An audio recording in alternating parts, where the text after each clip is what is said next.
ওই যে রিক্সাওয়ালা ভাই রিক্সা চালাইতে চালাইতে একদিন মন চাইতেছে একটা দেশি মোরগ খাবে, তা বাজার থেকে টাকা জমায়া মোরগ কিন্নাও আনছে। কিন্না এনে বেগম সাহাবের ডাক দিয়ে বলতেছে, তুমি একটু জবাই কইরা এটারে গোস্ত ভালো করে ভুনা করে আমি একটু রিক্সা চালায় আসি, টাকা পয়সা ইনকাম করে আসি। তো আল্লাহর বান্দিও মোরগটা জবাই দিছে। জবাই দেওয়ার পরে তাকায় দেখতেছে ওই যে মোরগের জোলার ভিতরে যেখানে খাদ্য জমা হয় ওইটার ভিতরে ছোট্ট একটা লোহার টুকরা দেখা যাইতেছে, দেখতে বড় সুন্দর। তো আল্লাহর বান্দি চিন্তা করতেছে এই লোহার টুকরাটা কি জানি, আসলে আমি চিনিও না বুঝিও না, জাগা ফালাইয়া দিয়া লাভ নাই, এইটারে ভালো করে ধুইয়া মেসবাতের ভিতরে ঢুকায় রাখছে, স্বামীকে আসলে দেখাবে। এখন স্বামী যখন ঘরে আসছে দেখাইতে আর মনে নাই, দুজনে রাতের খাবার খাইয়া ঘুমায় গেছে। সকালবেলা ঘুম থেকে জাগ্রত হওয়ার পরে বলে, স্বামী তুমি যে বাজার থেকে মোরগ কিনে আনছিলা, আমাকে ভুনা করবার দিছিলা, আমি জবাই করার পরে তাকায়া দেখি ওই যে খাদ্য নালি আছে, খাদ্য জোলা আছে, ওটার ভিতরে ছোট্ট একটা লোহার টুকরা, দেখো তো তুমি চিনো না এটা কি জিনিস? তো এই বান্দা রিক্সা চালায়, বলে আমি তো চিনি না, তবে আমার গ্রামে কিছু চালাক মানুষ আছে, এদেরকে দেখাইলে হয়তো তারা চিনবে, শিক্ষিত জ্ঞানীজন গুণীজন, এরা মার্কেটিং করে, জীবন বিভিন্ন দেশে ঘোরাফেরা করছে, এদেরকে দেখাইলে হয়তো চিনব। তো গ্রামের একজন চালাক মানুষের কাছে নিয়ে বলে, ভাই দেখেন তো এটা কি জিনিসটা? তো গ্রামের চালাক মানুষ দেখা চিনছে বা চিনে নাই এমন একটা ভাব ধরে বলে, তুমি কি এটা বিক্রি করবা? কয় মানে বিক্রি করা যাবে এটা? কয় আমার কাছে মনে হইতেছে এটা একটা দামি জিনিস, বিক্রি করলে বলো তোমার হাত থেকে আমি কিনা নেই। কয় টাকা দিবেন? কয় তোমার 1000 টাকা দিয়ে দেই। এই রিক্সাওয়ালা ভাই চিন্তা করতেছে 250 টাকার মোরগ কিনা দুইজনে মিল্লা খাইলাম, সকালে ও নাস্তা খাইলাম দুইজনে, 1000 টাকা বিক্রি করলে 750 টাকা লাভ, আর কত লাভ করা যায়? ভাই দেন টাকাটা আমারে দেন। 250 টাকার মুরগি খাওয়া দাওয়া করছে, আবার 750 টাকা লাভ হয়েছে। এই রিক্সাওয়ালা ভাই পাইয়া বড় খুশি। কিন্তু ওই চালাক লোকটা তালতলা বাজারে স্বর্ণকারের দোকানে গিয়ে বলে, ভাই দেখো তো এটা কি জিনিসটা? স্বর্ণকার বলে, ভাই এটা দামি জিনিস, তবে এটা আমার ডিপার্টমেন্ট নয়, এটা তুমি ঢাকা নিয়ে গেলে, শাখা রিপোর্টে নিয়ে গেলে হয়তো বেশি দামে বিক্রি করবার পারবা। ঢাকা দেওয়ার সময়টা আমার নাই, তুমি কয়টা দিবা বলো? তো এখন স্বর্ণকার বলে, ভাই তোমাকে আমি ঠকাবো না, তোমার আমি 5000 টাকা দিয়ে দিই। এই লোক চিন্তা করে 1000 টাকার একটা লোহার টুকরা কিনা 5000 টাকা বিক্রি করলে 4000 টাকায় লাভ, আর কত লাভ করা যায় ভাই? টাকাটা আবার দেন। স্বর্ণকার আর দেরি করে নাই, একটা প্রাইভেট কার ভাড়া করে উনি ঢাকার শাখা রিপোর্টে গিয়া জাওহারের দোকানে ঢুকছে।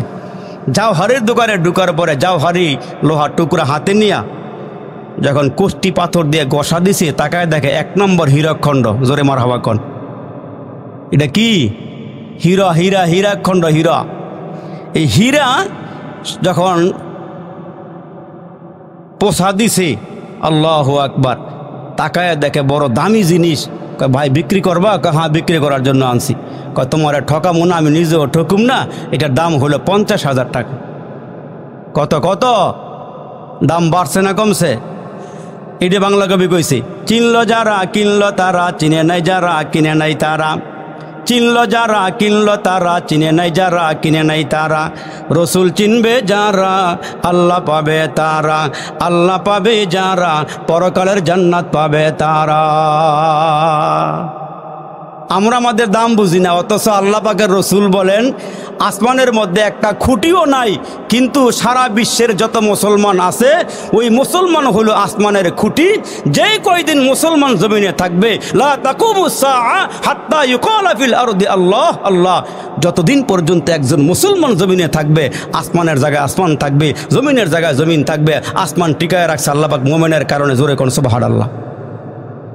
আমাদের অনেক দাম, আমাদের অনেক দাম, কিন্তু আমরা নিজেদের দাম নিজেরা বুঝি না। এ মুসলমান ভাইরা রে আমার, ইহুদি ডাক দিয়ে বলে, বাবা রে লোকটা কোন দিক দিয়ে গেছে বলো? ছেলেটা ডাক দিয়ে বলে, বাবা মাত্র ঘর থেকে বের হইয়া কিছু পথ আগায়া গিয়েছি, আমার একটু দেখায়া দাও। ইহুদি ঘর থেকে বের হইয়া আমার নবীর দিকে তাকায়া আসি, তাকাইয়া দেখে আমার নবীর মাথার উপরে আকাশের মেঘমালা ছায়া দিয়া রাখছি। গাছগুলো দূরের দিকে আইসা আইসা আমার নবীরে সালাম বিনিময় করতেছে। হে মুসলমান, গাছ আমার নবীরে চিনে, মাছ আমার নবীরে চিনে, জংলার হরিণ আমার নবীরে চিনি। মানুষ হইয়া নবীর বুঝলাম না, নবীর সম্মান ইজ্জত আমরা বুঝলাম না। অথচ তাকাইয়া দেখা যায় আল্লাহ পাকের রসুল যখন মদিনা শরীফে নামাজ পড়াইতেন, জুমা পড়াইতেন, একটা খুঁটির মধ্যে হেলান দিয়া নবীজি নামাজ আদায় খুতবা দান করতেন, খুতবা পড়াইতেন।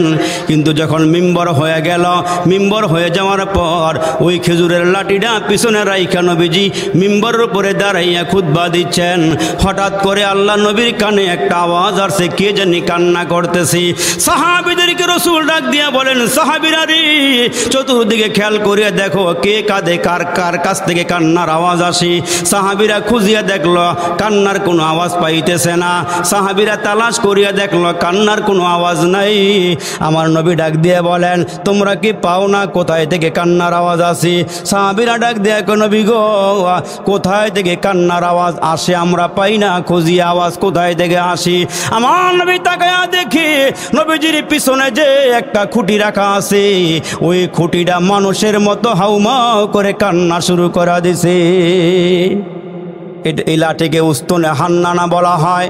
নবীজি ডাক দিয়ে বলে, লাঠি রে, তুই কি জন্য কাঁদস? কান্নার কারণটা কি বল? ওই লাঠির জবান আল্লাহ খুলে দিয়েছেন। খোলার পরে লাঠি ডাক দিয়ে কই, নবী গো, আমি দুর্ভাগা হয়ে গেলাম, হতভাগা হয়ে গেলাম। এতদিন পর্যন্ত আমার পিছনে হেলান দিয়া দিয়া আপনি খুতবা দিয়েছেন, মিম্বর হওয়ার পরের থেকে আমি আপনার সহবত পাই না, আপনার থেকে দূরে সরিয়ে গিয়েছি গো নবী। আপনার বিরহ বিচ্ছেদে আমি কান্না করতে। আমার নবী ডাক দিয়ে বলেন, হ্যাঁ খেজুর গাছ, তুই কি চাস বল? কয়, আল্লাহ নবী গো, আমি কি চাই জানেন? আপনি যেই জান্নাতে থাকবেন, আমাকে আপনার সঙ্গে জান্নাতে একটু জায়গা দিয়েন। আর একটু জোরে কন্যা সুবহানাল্লাহ। এরে মুসলমান ভাইরা রে আমার, গাছ আমার নবীরে চিনে, মাছ আমার নবীরে চিনে, জংলার হরিণী পর্যন্ত আমার নবীরে চিনে। রহমতের নবী, বরকতের নবী রাস্তা দিয়ে হাঁটিয়া যায়, জংলার হরিণী পর্যন্ত আমার নবীরে সালাম দেয়, ওট পর্যন্ত আমার নবীরে সালাম দেয়। মুসলমান ভাইরা রে আমার, হাদিসের কিতাবের মধ্যে আসছে, একজন বুড়ো বুড়ো মুরব্বী সাহাবী, ঘরের মধ্যে একটা বুড়া ওট, ওই ওটটা হঠাৎ করে আল্লাহ নবী রাস্তা দিয়ে যাইতেছেন, ওটটা দৌড়াইয়া আইসা নবীজির কদমের তলায় দাঁড়াইয়া ডাক দিয়া কই, নবী গো, আমার মালিকের বিরুদ্ধে আমি একটা অভিযোগ নিয়ে আসছি। সুবহানাল্লাহ। কোন ওটে আমার নবীর সঙ্গে কথা বলে, ওগো নবীজি, আমি একটা মালিকের বিরুদ্ধে অভিযোগ নিয়ে আসছি। ইয়া রাসূলুল্লাহ, ইয়া হাবিবাল্লাহ, ওগো নবীজি, দীর্ঘদিন ধরে আমি আমার মালিকের খেদমত করতেছি, মালিক আমার উপরে বোঝা উঠাইয়া দেয়, আমি কোনোদিন নিষেধ করি না, কোনোদিন খানা আমারে কম দেয়, আমি অভিযোগ করি না, মালিককে কষ্ট দিই না, মালিক মাঝে মাঝে আমারে খানা দেয় না, মালিকের বিরুদ্ধে আমার কোনো অভিযোগ নাই। তবে গো নবীজি, আমি কেন অভিযোগ নিয়ে আসছি জানেননি? কয়, কি অভিযোগ নিয়ে আসছ? ওটা মানুষের মতো আল্লাহর নবীর সাথে কথা বলতেছে আর বলে, ওগো নবীজি, আমার অভিযোগটা হইল, আমার মালিক আমারে ময়দানে নিয়ে যায়, আমাকে দিয়ে আমার মালিক বোঝা বহন করায়, খানাও ঠিক মতো দেয়, অসুবিধা নাই। তবে আমার মালিক বিকালবেলা যখন ঘরে পৌঁছি, আমারে গোয়াল ঘরে বান্ধিয়া রাখি, আমার মনিব আমার মালিক মাগরিবের নামাজটা পড়িয়া খানা দানা খাইয়া ঘরের মধ্যে শুয়া পড়ে, এশার নামাজটা জামাতে একদিনও পড়ে না, শেষ রাইতে গিয়া কোন রকম এশার নামাজটা পড়ে। ওগো নবীজি, আমি ঘরের মধ্যে চিল্লাই, আমার মালিক ঘুমাইতে পারে না, এই জন্য বিচার নিয়ে আসছি। ওগো নবীজি, এই আমার মনিবকে জিজ্ঞাসা করেন। মনিব ডাক দেয়া কয়, নবীজি, আমি সারাদিন কষ্ট করিয়া বাহিরে থাকিয়া রাতের বেলা ঘরে আইসে একটু ঘুমায়, আর আমার এই ওটটা বিকট আওয়াজ দিয়া আমার ঘুমের ডিস্টার্ব করে গো নবীজি, আমারও বিচার আছে। নবীজি ডাক দেয় কয়, কিরে ওট, তোর মালিক কত বিচার দিল? ওই ওটটা ডেকে বলে, আল্লাহ নবী গো, আমার বিচার হইল, আমার মালিক ওইটা গিয়ে এশারের নামাজটা পড়ে, জামাতে নামাজ পড়ে না, আমার ভয় লাগে না জানি জামাতে নামাজ না পড়ার কারণে আমার মালিকের ঘরে আল্লাহর গজব নেমে আসে কিনা। এই জন্য আমি চিল্লাই আমার মালিকের ঘুম ভাঙ্গাইয়া দিই, যেন ঠিক মতো নামাজটা আদায় করতে পারে। মুসলমান বন্ধুরা রে আমার আল্লাহ ডাক দিয়া বলেন, তোমাদেরকে জন্মের পরের থেকে এত নেয়ামত খাওয়াইলাম, এত এত নেয়ামত তোমারে দিলাম। ওহিন তাউদ্দু নিয়ামাতাল্লাহি লা তুহসুহা। এরে বান্দা এত নেয়ামত দিলাম, নেয়ামত খাইতে খাইতে দাঁতগুলো ক্ষয় করে ফেলাইলি কেন? তুই জিহ্বাটা নাড়াইয়া মালিকের শুকরিয়া আদায় করস না। ওই মালিক ঘোষণা দিয়েছিল, লা ইন শাকারতুম লা আযীদান্নাকুম, নেয়ামতের শুকরিয়া আদায় করবা, আমি আল্লাহ তোমাদের নেয়ামত বাড়াইয়া দিব। কিন্তু বান্দা তোমার ঘরের কুকুরটা তোমার কথা শোনে। এরে বান্দা রাতের বেলা ঘুমাইয়া গেলে তোমার খোয়ারের মধ্যে মোরগ মুরগি তোমার পাহারা দিয়া রাখে, তোমার বাড়িটা পাহারা দিয়া রাখে, তোমার মোরগ মুরগি পাহারা দিয়া রাখে, তোমার গোয়াল ঘরের গরুগুলি পাহারা দিয়া রাখে। এরে বান্দা তোমার ঘরের ফ্যান পানি খাইয়া কুকুরটা তোমার গোলামি করে। অথচ আমার আল্লাহ ডাক দিয়া বলেন, লাকাদ খালাকনাল ইনসানা ফি আহসানি তাকওয়িম। এরে মানুষ তোমার এত সুন্দর করে বানাইলাম, এরে বান্দা তোমার অঙ্গ প্রত্যঙ্গের দিকে তাকাইয়া দেখো, এক একটা অঙ্গের দিকে তাকায় দেখো আমি আল্লাহ কত সুন্দর করে বানাইলাম। এরে বান্দা এত নেয়ামত পাইয়া তুই কেন শুকরিয়া আদায় করস না? তুই কেন নিমক হারামি করস? নুন খাইয়া কেন গুণ গাস না?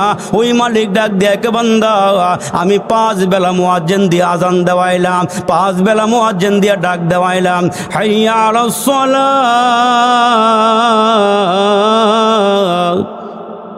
হাইয়া আলাল ফালাহ। মুয়াজ্জিন ডেকে ডেকে বলে, আসো নামাজের দিকে আসো, কামিয়াবির দিকে আসো।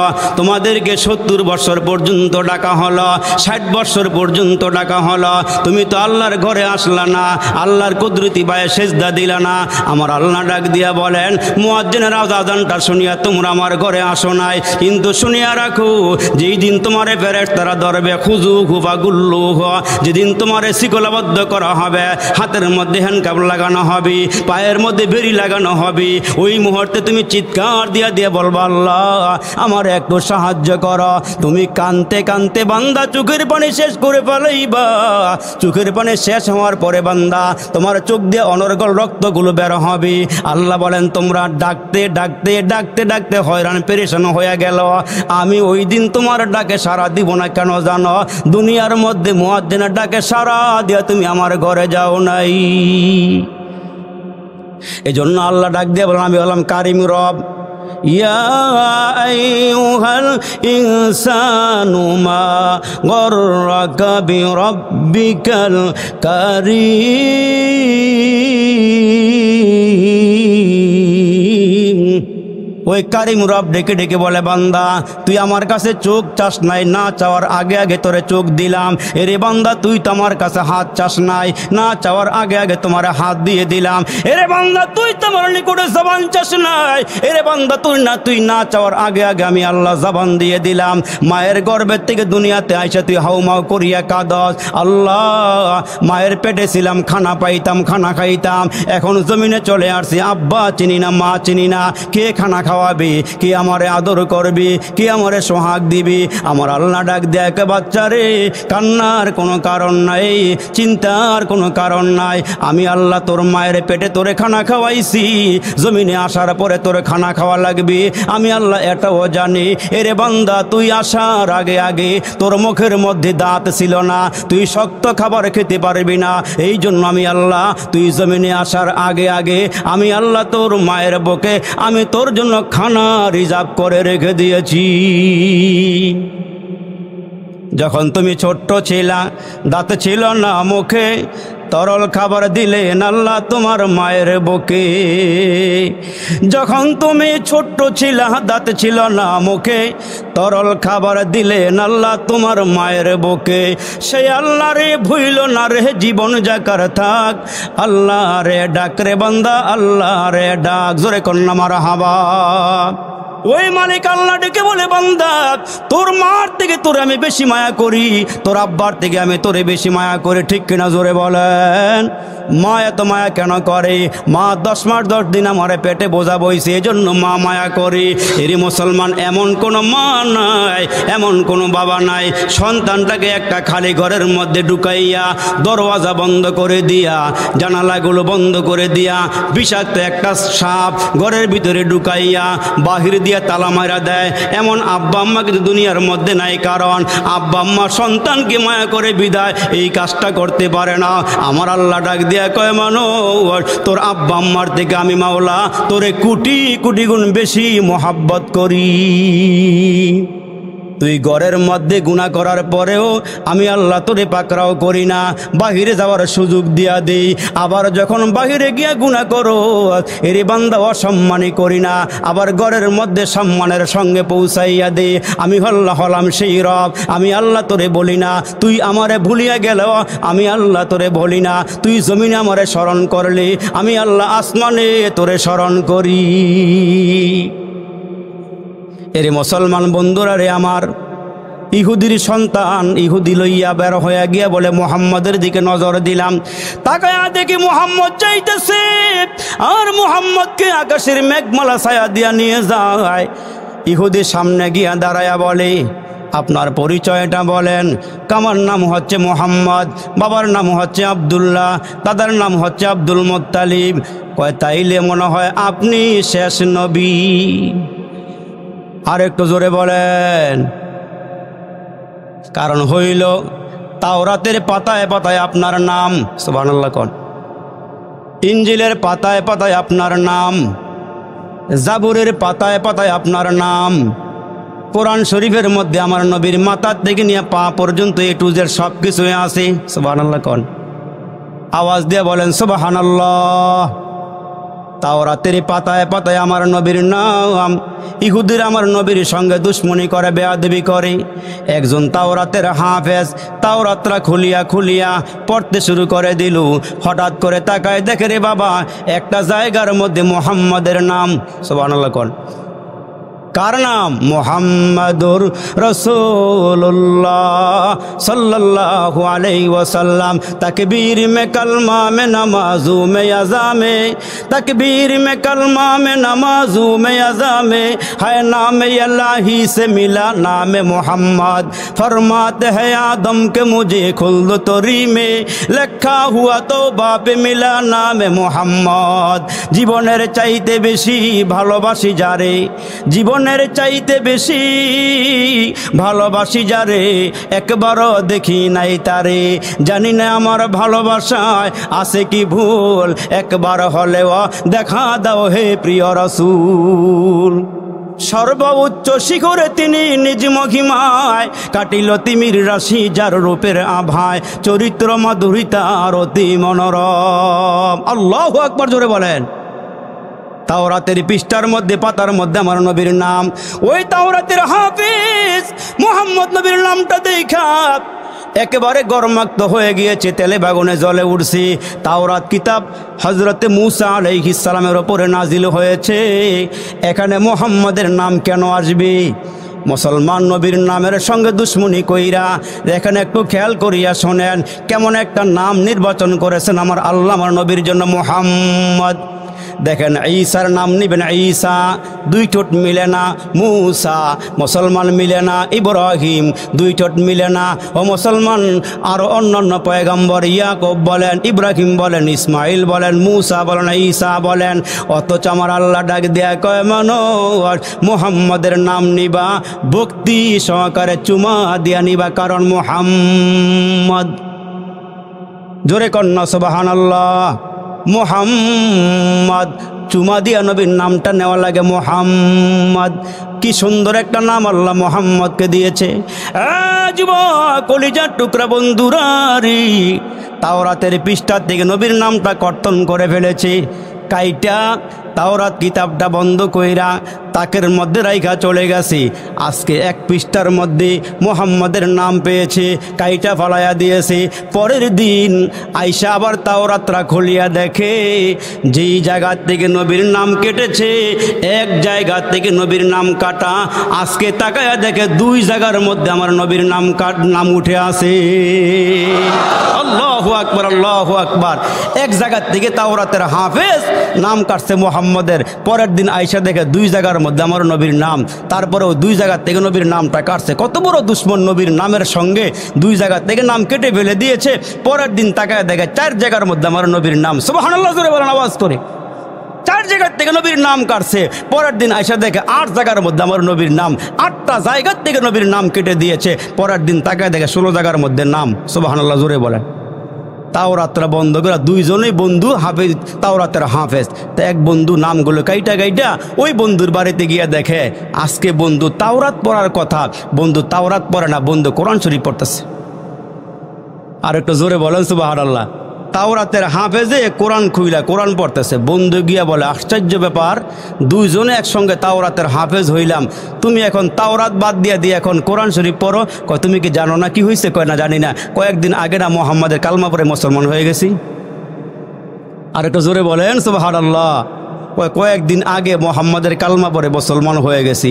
বন্ধুরে একটা খবর নিয়ে আসছিলাম, দুঃসংবাদ নিয়ে আসছিলাম। কয় কি দুঃসংবাদ? মুহাম্মাদের নাম তাওরাতের পৃষ্ঠার থেকে একবার কাটছি, পরের দিন গিয়ে দিকে দুই জায়গার মধ্যে উঠে আসে। দুই জায়গা থেকে কাটছি, পরের দিন তাকায় দেখে চার জায়গার মধ্যে মুহাম্মাদের নাম উঠে রয়েছে। চার জায়গার থেকে মুহাম্মাদের নাম কাটছি, পরের দিন গিয়া দেখে 8 জায়গার মধ্যে মুহাম্মাদের নাম উঠে রয়েছে। 8 জায়গার থেকে কাটছি, পরের দিন গিয়া দেখে 16 জায়গার মধ্যে মুহাম্মাদের নাম। ওই বন্ধু হাফেজে কোরআন হইতেছে, কোরআন মুখস্থ করতেছে, মুসলমান হয়ে গেছে। সে বলতেছে বন্ধুরে, যদি তাওরাতের পৃষ্ঠার থেকে মুহাম্মাদের নামগুলো এভাবে কাটো, তাইলে পুরা তাওরাতের মধ্যে মুহাম্মাদের নাম ছাড়া আর একটা হরফও থাকবে না। মুহাম্মাদের নাম ছাড়া আর একটা হরফও থাকবে না। আল্লাহু আকবার। ইহুদিরা আমার নবীর এমন চিনে, বাবা যেমন সন্তান চিনে, ইহুদিরা আমার নবীরে তার চেয়ে আরো বেশি ভালো চিনত। তারপরে নবীর সঙ্গে এমন বেয়াদবি করছে, দুশ্মনী করছে। এখনো আছে না নাই দুশ্মন? আছে না নাই? আছে না নাই? আছে, অভাব নাই। কোরআনের সঙ্গে দুশ্মনী, আলেম ওলামার সঙ্গে দুশ্মনী, মুসলমানের সঙ্গে দুশ্মনী করে। কিন্তু আল্লাহ বলেন কোরআন নাজিল করেছি আমি, কোরআন হেফাজতে করবো আমি। জোরে বলেন ঠিক না ঠিক? তো ওই যে লোকটা ইহুদির সামনে দাঁড়ায় বলে, তাইলে আপনি আব্দুল্লাহর ছেলে মুহাম্মদ, আপনি আল্লাহর পয়গম্বর? আমার নবী ডেকে বলেন, হ্যাঁ আমি আল্লাহর পয়গম্বর। তাইলে মনে কিছু না নিলে আমি তাওরাতের মধ্যে আপনার অনেক গুণগান পেয়েছি। আপনার চরিত্র হবে উত্তম চরিত্র। এই চরিত্র আল্লাহ দুনিয়া তার কাউকে দেয় নাই। আপনি মুসলিম হয়েও জালেমকে মুক্ত করে দিবেন, মাফ করে দিবেন, এটা হচ্ছে আপনার চরিত্র। জোরে কোন সুবহানাল্লাহ। তাইলে আপনি যদি একটু আসতেন, আমার ঘরে একটু যাইতেন, সরল মনা পয়গম্বর তো। ঠিক আছে চলেন। আল্লাহর নবী হাঁটি হাঁটি পা করে ইহুদির সঙ্গে তার ঘরে গেছে। নবীরে সম্মানের সাথে বসাইছে, বসায় বলতেছে আপনি একটু অপেক্ষা করেন, আমি ভিতর থেকে আসতেছি।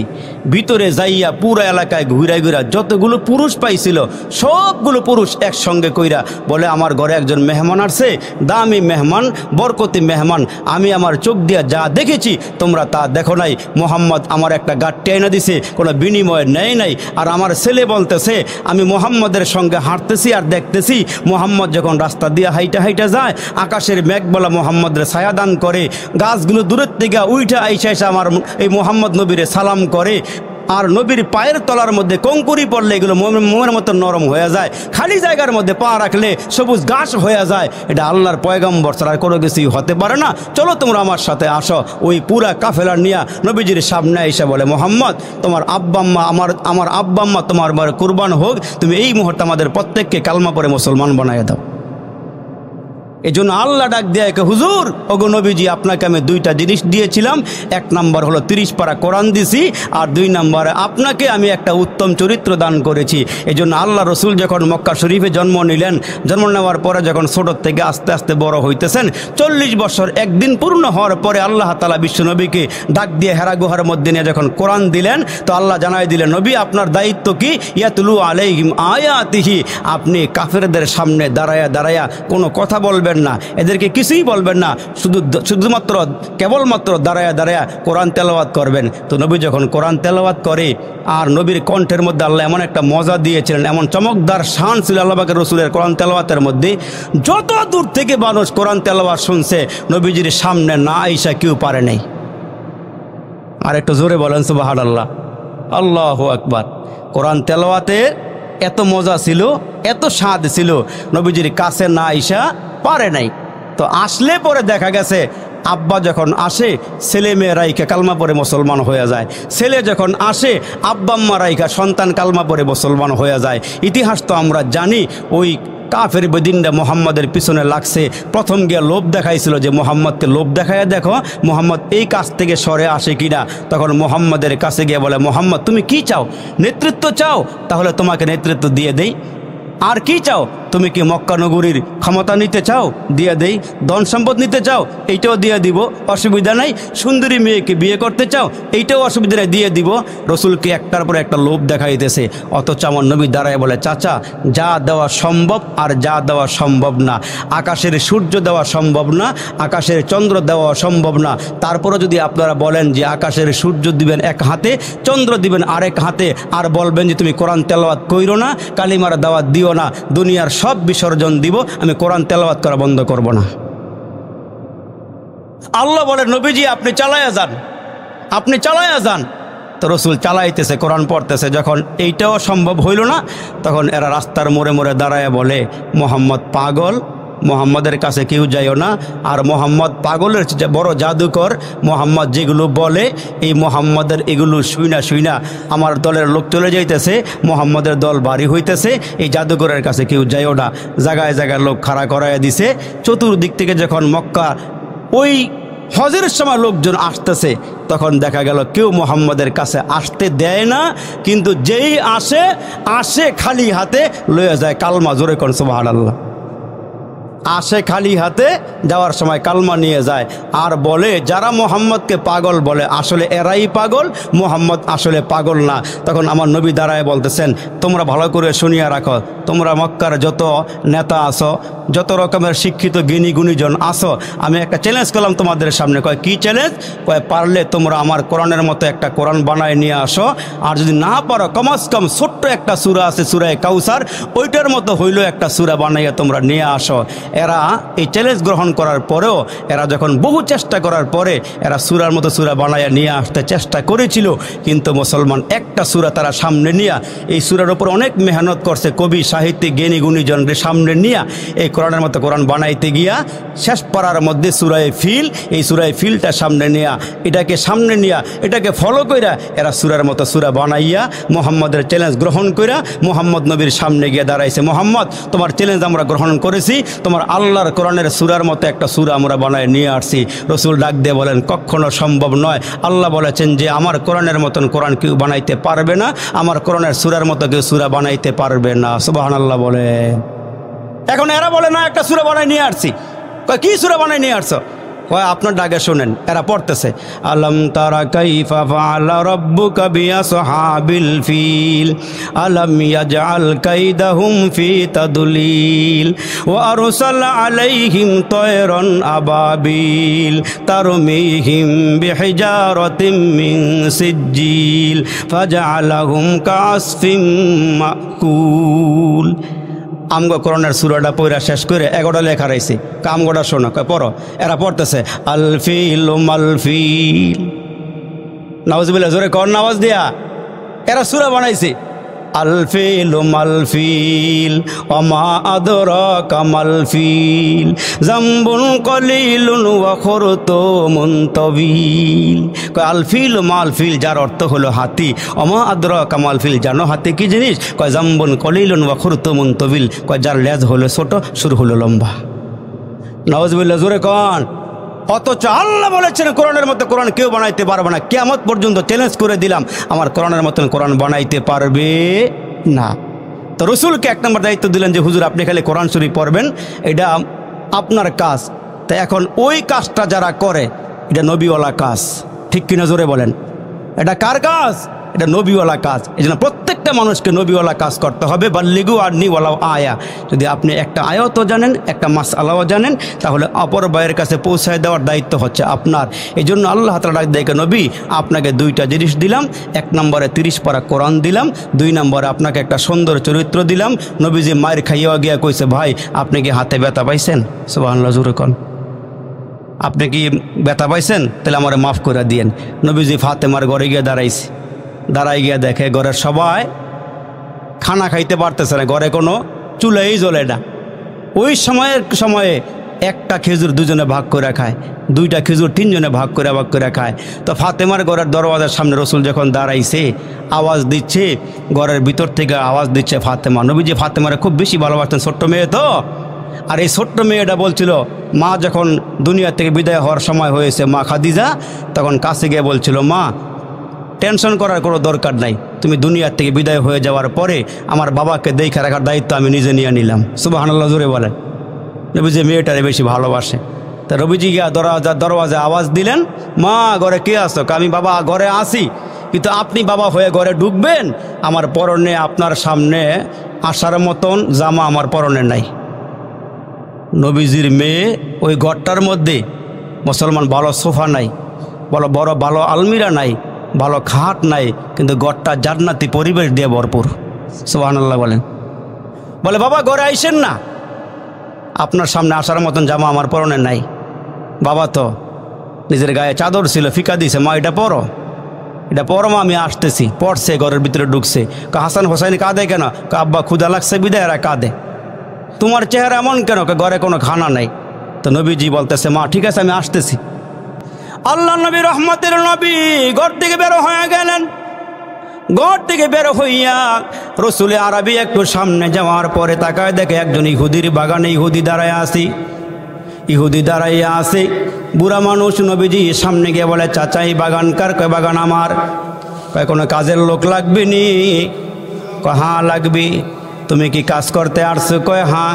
কয় তোমার চেহারার দিকে তাকাইয়া তোমাকে শ্রমিক মনে হয় না, কাজের লোক মনে হয় না। কয় কাজের লোক মনে হোক বা না হোক, আমি কাজ করতে পারলেই তো হয়। কি বলেন, কি কাজ করতে হবে বলেন? ওই ইহুদি ডাক দিয়ে বলে, কাজটা হইল কুয়ার ভিতর থেকে পানি উঠাইবা, 1 বালতি পানির বিনিময়ে তোমাকে 3টা খেজুর দেওয়া হবে। 1 বালতি পানি উঠাইয়া গাছের গোড়ায় দিলে বিনিময়ে তোমাকে 3টা খেজুর দেওয়া হবে। তো রহমতের নবী বালতির মধ্যে রশি বাইদা কুয়ার ভিতরে পালাইছে। রশি লাগায় সেরা দিয়া পানি উঠাইতেছে 8টা বালতি পানি উঠাইছে। রশি দুর্বল হইয়া, ওই পানি লাগতে লাগতে দুর্বল হয়ে গেছে। তো যখন টান দিছে, মাঝখান দিয়ে রশি ছিঁড়া বালতি নিচে পড়ে গেছে। ইহুদি দূরের থেকে ফলো করছে, মোহাম্মদ কাজটা করলো কি? এত গভীর কুয়ার মধ্যে আমার বালতি ফালাই দিছি, আমি উঠাবো কি করে? নিজের গোস্বাকে হজম করতে পারে নাই। রহমতের নবীর সামনে আইসা আমার নবী কেমন জোরে একটা থাপ্পড় দিচ্ছে গালের মধ্যে। আমার নবীজি গালের মধ্যে থাপ্পড় খায়া চোখের পানিগুলো ছেড়ে দিয়ে বলে, চাচা আমি কোনো অন্যায় করি নাই, আমার কেন আঘাত দিলেন? আপনি কি আঘাত দিয়া হাতে ব্যথা পাইছেন? আমারে মাফ করে দিয়ে। সুবহানাল্লাহ জোরে বলেন আওয়াজ দিয়ে, আমারে মাফ করে দে। ব্যথা পাইছেন? কয় তুমি আমার বালতি উঠাই দিয়ে যাও। বলে, চাচা আমার বিনিময়টা আগে দেন, 3 আটা 24টা খেজুর আমার হাতে দেন, বালতি উঠাই দিয়ে যাব। তাই নাকি? কয় হ্যাঁ। রহমতের নবী 24টা খেজুর হাতে দিলেন। নবুয়াতের হাত কুয়ার কিনারায় গিয়ে বাড়াইয়া দিয়ে বলে, আল্লাহ এই হাত তোমার দেওয়া, এটার কোনো ক্ষমতা নাই। নবুয়াত দিছো তুমি আমারে, আল্লাহ হাত বাড়াইয়া দিলাম। ইহুদি দূরের থেকে ফলো করে দেখে যত নিচে বালতি, রসুলের হাত আস্তে আস্তে নিচের দিকে বাড়তে একবারে বালতি পর্যন্ত পৌঁছে গেছে। নবুয়াতের হাত তো বাড়তে বালতি পর্যন্ত পৌঁছে গেছে। বালতি উঠাই দিয়ে বলে, চাচা কাছে একটু আসেন, হাতটা আমার দেন, আপনার হাতটা আমার হাতে দেন। তো রসুল ওই মুরব্বীর হাতটা টেনে আইনা বকে লাগায়, চাচা আমারে মাফ করে দেন, আবার দেখা হবে। ইহুদি চিন্তা করে কি এটা কেমন লোক রে, থাপ্পড় দিলাম, বালতি উঠাই দিয়ে গেল, আবার নিজে মাফ চাই, এটা কেমন? নিজের ভিতরে একটা অনুভূতি জাগ্রত হয়েছে, আমি অন্যায় করে ফেলাইছি। তো একটু সামনে গিয়া ঘরের থেকে চাকু আই না, পাথরের মধ্যে হাত রাইখা যে হাত দিয়ে থাপ্পড় দিছে এটা কাইটা ফালাই দিছে। আল্লাহু আকবার জোরে আওয়াজ করে বলেন। ফালাইয়া দিয়া চিন্তা করে এই কাটা হাত লয়ে মোহাম্মদের সঙ্গে দেখা করব।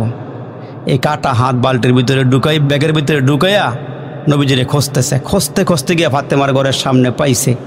আওয়াজ দিছে আমার মোহাম্মদ কি ঘরে আছে? কয় হ্যাঁ আছে। নবীজি ঘর থেকে বের হয়ে আসছে, কি চাই? কয় আমি আপনারে মারছিলাম, এই হাত কাইটা ফালাইছি, আমার আপনি মাফ করে দেন। নবীজি কয় কাটা হাতরা কই? কয় কাটা হাত ব্যাগের ভিতরে আছে। কয় তাই নাকি? কয় হ্যাঁ। কাটা হাতরা আগে লো, মাফ করা পরে কাটা হাত আগে লো। কাটা হাতরা আমার নবী ব্যাগের ভিতর থেকে লইয়া যেখান থেকে কাটছিল এখানে লাগাইয়া দিয়া মুখের থেকে থালা থুতুয়াই না, লালাই না, ব্যান্ডেজ করে দিছে। ইহুদি বলে আমি তাকাইয়া দেখি আগের চেয়ে বেশি ভালো করে জোড়া লেগে গেছে, জোরে কোন সব হারালো, আমার হাত সুস্থ হয়ে গেছে, আগের থেকে শক্তি বেশি চলে আসছে। আল্লাহু আকবার। এই ছিল আমার রহমতের নবী। এই জন্য আমার আল্লাহ বলেন লাকাদ কানা লাকুম ফি রাসূলিল্লাহি উসওয়াতুন হাসানা। তাহলে নিয়ে আসতে কোন তো এখন আল্লাহ পাকের নবী রহমতের নবীর হাতে হাত দিয়ে ওই ইহুদি কালমা পরে মুসলমান হয়ে গেছে, জোরে কোন সুবহানাল্লাহ সুবহানাল্লাহ। এই জন্য আমার নবীর শানে আল্লাহ ডাক দিয়ে, নবী গো আপনার উম্মতগুলোকে জানাইয়া দেন যে প্রত্যেকটা উম্মতের জন্য আপনার মধ্যে রয়েছে গ্রহণ করার মতো উত্তম আদর্শ। তা আমার নবীর আদর্শ যারা গ্রহণ করবে এই মানুষগুলো ধোঁকাবাজ হতে পারে না, মানুষকে ঠকাইতে পারে না, মানুষকে গালমন্দ করতে পারে না, মানুষের সঙ্গে খারাপ আচরণ করতে পারে না। এরা উত্তম আচরণ করবে, উত্তমভাবে চলাফেরা করবে, এরা নবীর তরিকার মতো চলবে, নবীর তরিকার মধ্যে এরা বরকত নিতে পারবে। এই জন্য আমরা এখানে যারা আসছি আল্লাহ পাক ডেকে বলেছেন নবী আপনাকে কোরআন দিলাম, এই কোরআনটা উম্মতকে আপনি দিয়ে গিয়েছেন, আপনাকে চরিত্র দিলাম, এই চরিত্র উম্মতকে দিয়ে গিয়েছেন। এই দুইটা জিনিস যদি আমরা প্রত্যেকটা উম্মত আঁকড়িয়ে ধরতে পারি ইনশাআল্লাহ কিয়ামত পর্যন্ত কোনো বাতিল শক্তি আমাদেরকে শেষ করতে পারবে না। জোরে বলেন ঠিক না বেঠি? কিন্তু আমরা আমাদের জায়গার থেকে সরে গিয়েছি বিদায় জায়গা মতন আমরা কিছুই করতে পারি না, আল্লাহর সাহায্য আমরা পাই না, আমরা কাফেরদের হাতে মার খাই, বেঈমানদের হাতে আমরা মার খাই। এই জন্য আমরা যদি মুসলমান ঠিকমতো আল্লাহ পাকের রসুলের তরিকার উপরে চলতে পারি, যদি আমরা আল্লাহ তাআলার গুণগান ঠিকমতো করতে পারি, আল্লাহ বলেছেন মোমেনদের সাথে আমি আসি, মোমেনদের সাথে আমার সাহায্য আছে। মোমেন কারা? কালিমা পড়েছে যারা, মোমেন হলো তারা। সুবহানাল্লাহ সুবহানাল্লাহ। তাইলে দেখা গেল এই পৃথিবীর মধ্যে যত গোষ্ঠী আছে কোনো গোষ্ঠীতে কালমা পড়ে না, আমরা কালিমা পড়েছি বিদায় আমরা মুমিন, আমাদের সঙ্গে আল্লাহর সাহায্য থাকবে। আর ওই সাহায্য নেওয়ার জন্য আমাদেরকে পরিপূর্ণভাবে ইসলামের ভিতরে দাখিল হইতে হবে, ইসলামের ভিতরে প্রবেশ করতে হবে। কোনো একটু ঢুকলাম আর একটু ঢুকলাম না, এমন না, পরিপূর্ণ ঢুকলে পরে আল্লাহ তাআলা আমাদেরকে রহমত দান করবেন। এই জন্য আমি অগুচালো কিছু আলোচনা গরমের ভিতর দিয়ে আপনাদের সামনে রাখলাম। আমি এবং আপনারা সহকারে আল্লাহ যেন কথাগুলোর উপরে আমল করার তৌফিক দান করে, বলেন আমিন। আর একটু জোরে আওয়াজ করে বলেন আমিন। আল্লাহ যেন ব্যবসায়ী ভাইদের এই আয়োজনটা কবুল। যালামনা আনফুসানা ওয়া ইল্লাম তাগফির লানা ওয়া তারহামনা লানাকুনান্না মিনাল খাসিরিন। রব্বানা ফাগফির লানা যুনুবানা ওয়া কাফির আন্না সাইয়্যাতিনা ওয়া তাওফানা মা'আল আবরার। ইয়া আউওয়ালাল আউওয়ালিন ইয়া আখিরাল আখিরিন ইয়া যাল কুওয়াতিল মাতিন ইয়া আরহামার রাহিমিন ইয়া আরহামার রাহিমিন ইয়া আরহামার রাহিমিন। ফেলিয়া না দিও রে মালিক, ফেলিয়া না দিও, গুনাহ যত করেছি আমরা ক্ষমা তুমি করিও। বেগুনা পাঠাইছ রে মালিক, গুনাহ নিয়া যাব, কবরে হাসরে তোমায় কেমনে মুখ দেখাবো। চামড়া ঢিলা দাড়ি পাকা, আল্লাহ পাকা যাদের চুল, আল্লাহ তাদের ক্ষমা করো জীবনের সব ভুল। জ্বালাইও না আমরা রে আল্লাহ দোজখের আগুনে, এমন কঠিন আগুন সহিব কেমনি। এরে মালিক তাকায়া দেখো তোমার কতগুলো আশিকিন জাকিরিন পাগল প্রেমিক বান্দারা, ইয়া আল্লাহ মাহফিলের শেষে তোমার শাহী দরবারে হাতগুলো বাড়ায়া ধরেছি। এরে মাবুদ জীবনে কত গুনাহ করেছি, গুনার বোঝা লইয়া কাঙ্গালের মতো হাতগুলো বাড়াইছি রে মালিক। জানি না কোন বাবার জন্য কোন ভাইয়ের জন্য আজকের মুনাজাতরা জীবনের শেষ মুনাজাত হয়ে যায়। এরে মালিক জানা নেই এই তালতলা মার্কেটের কোন দোকানের কাফনের কাপড় আমাদের জন্য তৈয়ার হইয়া গেছে রে মাবুদ। হে মাবুদ জানা নাই কোন বাঁশ বাগানের বাঁশগুলো পেকে গেছে রে মাবুদ। ইয়া আল্লাহ, জানি না তোমার ঘরের পালকিটা কোন দিন আমাদের ঘরের দরওয়াজায় হাজির হয়ে যায়। ইয়া আল্লাহ, আমরা অপরাধীরা, আমরা গুনাহগারের আল্লাহ তোমার দরবারে হাতগুলো বাড়াইয়া দিয়েছি। এ মাবুদ, দীর্ঘদিন পরে এলাকাবাসীর ভাইদের সঙ্গে আমার দেখা। ইয়া আল্লাহ, মেহেরবানি করে জীবনের গুনাহগুলো ক্ষমা করে দাও, আমাদের জিন্দেগির সব গুনাহগুলো মাফ করিয়া দাও। হে মাবুদ, জানি না ইয়া আল্লাহ কোন দিন জানি আমাদের সামনে মালাকুল মউত দাঁড়াইয়া যায়, কবে জানি গো আমাদেরকে পাকড়াও করিয়া নিয়ে যায়। গুনাহ লইয়া যদি কবরে যায়, হাসরের কঠিন ময়দানে জাহান্নামের বেড়িগুলো গলায় লাগাইও না। ইয়া আল্লাহ, জাহান্নামের বেড়ি যদি গলায় লাগাইয়া টানিয়া টানিয়া জাহান্নামের আগুনে ফেলিয়া দাও। ইয়া আল্লাহ, ওই দিন তো আমাদের কোনো উপায় থাকবে না রে মাবুদ। আজকের এই ময়দান থেকে আমাদের জীবনের সব গুনাহ খাতাগুলো মাফ করিয়া দাও। আয় আল্লাহ, যারা হাতগুলো বাড়াইছে, জানি না কার জানি মা নাই রে মালিক, কে জানি জনম দুঃখিনী মা হারাইছে, কে জানি আব্বা হারাইছে রে মালিক। এই ময়দানের চতুর্দিকে তাকাইলাম, নিজের বাবার চেহারার মতো একটা মানুষও খুঁজে পাইলাম না রে মাবুদ। ইয়া আল্লাহ, কে জানি নিজের হাতে নিজের বাবারে কসলায় কসলায় গোসল দিয়েছে, কে জানে 3টা কাফনের কাপড় পরাইয়া খাটিয়াতে শোয়াইছে। খাটিয়াতে শোয়ানোর পর ছোট ছোট ভাই বোনগুলো আব্বার কিনারায় দাঁড়ায় বারবার আব্বারে বলেছে, আব্বা তুমি কই যাও? এই নতুন কাপড় পরিধান করছো, কবে বাড়িতে ফিরবা? আব্বা কেন জানি আজকে কোনো কথা বলে না, চেহারার কাপড়টাও সরায় না। ভাই বোনগুলো মার কাছে গিয়ে কয়, মারি অন্যায় করেছি, অপরাধ করেছি, আব্বার কাছে কেন বিচারে দিলা রে মা? আব্বা এত রাগ করছি, মুখের কাপড়টাও সরায় না।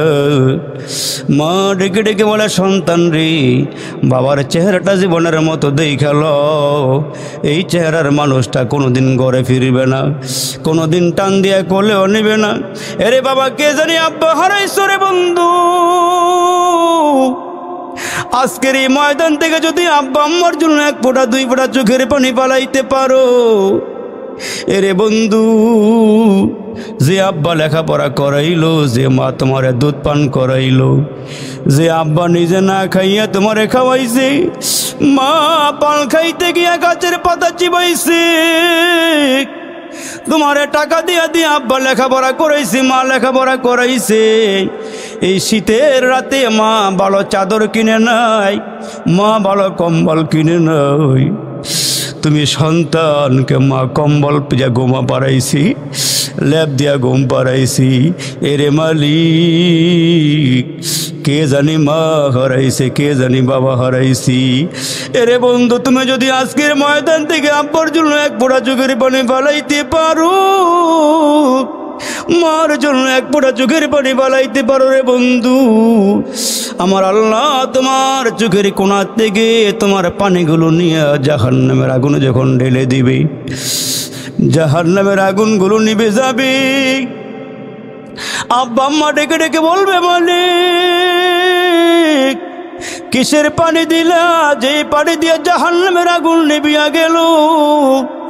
এটা কি আবে হায়াতের পানি, নাকি জমজমের পানি, নাকি হাউজে কাউসারের পানি?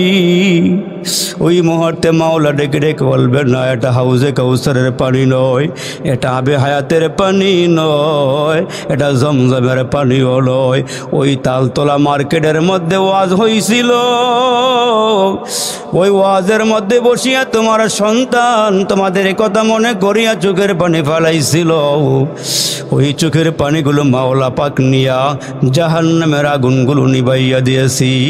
এরে ভাই, দিলটারে একটু নরম করে করিয়া দাও। আব্বা আম্মার জন্য 1 ফোঁটা 2 ফোঁটা চোখের পানিগুলো ফেলাইয়া দাও। কার জানি ভাই নাই, কার জানি বোন নাই, কার জানি বিবি নাই। ইয়া আল্লাহ আজকের মাহফিলটারে তুমি কবুল করিয়া নাও। ইয়া আল্লাহ তুমি মুনাজাতটা কবুল আর মঞ্জুর করিয়া নাও। ইয়া আল্লাহ কবরবাসীর সবাইকে মাফ করিয়া দাও। আল্লাহ কবরগুলো তুমি জান্নাতের বাগান বানাইয়া দাও। ইয়া আল্লাহ আজকের মাহফিল থেকে উঠিয়া বাড়িতে যাইতে পারবো এই গ্যারান্টি আমার আপনার কাছে নাই। এই ময়দান ছাড়তে পারবো এই গ্যারান্টি আমাদের কাছে নাই। কত ধনী মানুষ কবরে গিয়া ঘুমায়, কত রাজা বাদশা কবরে গিয়া ঘুমায়, কত আলেম কত পীর বুজুর্গ কবরে ঘুমায়, কত শিক্ষিত মানুষ কবরে গিয়া ঘুমাইছে রে মালিক। ইয়া আল্লাহ ওই কবর আমাদেরকে ডাকে, আর বেশি দেরি নয়, তোমাদের আসার সময় হয়ে গেছে, কোন দিন জানি কবরে ঘুমায় যাও। ইয়া আল্লাহ তুমি আমাদেরকে বঞ্চিত করিও না। ইয়া আল্লাহ যারা আয়োজনটা করেছে আল্লাহ তুমি এদের আয়োজনটা কবুল করিয়া নাও। ব্যবসায়ী ভাইদের ব্যবসার মধ্যে আল্লাহ তুমি বরকত দিয়ে দাও। চাকরিজীবী ভাইদের চাকরির মধ্যে বরকত দিয়ে দাও। ইয়া আল্লাহ এই মার্কেটকে আল্লাহ আপদ বিপদ মালা মুসিবত থেকে হেফাজত করিও। দোকানদারের দোকানগুলো বালা মুসিবত থেকে হেফাজত করিও। হালাল রিজিক দান কইরো রে মালিক, হালাল রিজিক দান কইরো। যারা যারা আলোচনা করেছে প্রত্যেকের আলোচনাগুলিকে নূরওয়ালা বানাইয়া দিও। আল্লাহ কথাগুলোর উপর আমাদেরকে আমল করার তৌফিক দান করিও। এরে মালিক দেশে বিদেশে কত মোনাজাত দিয়েছি, জানি না কোন মোনাজাত তোমার দরবারে কবুল হইছে রে মালিক।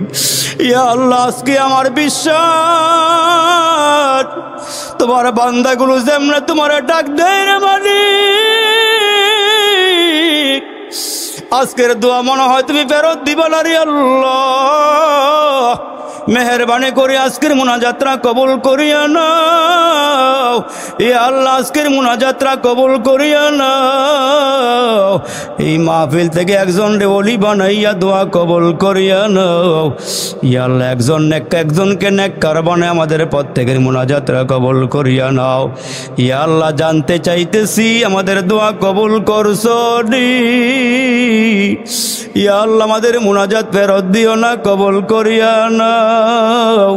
ইয়া আল্লাহ তুমি আমাদের সকলের মুনাজাতগুলো কবুল করিয়া নাও। মোহাব্বতে ওয়াজ শুনলো যারা এই মাহফিলে আসিয়া, আল্লাহ তাদের মরণ কইর কাবা ঘরে নিয়া, আল্লাহ তাদের মরণ কইর রওজা পাকে নিয়া।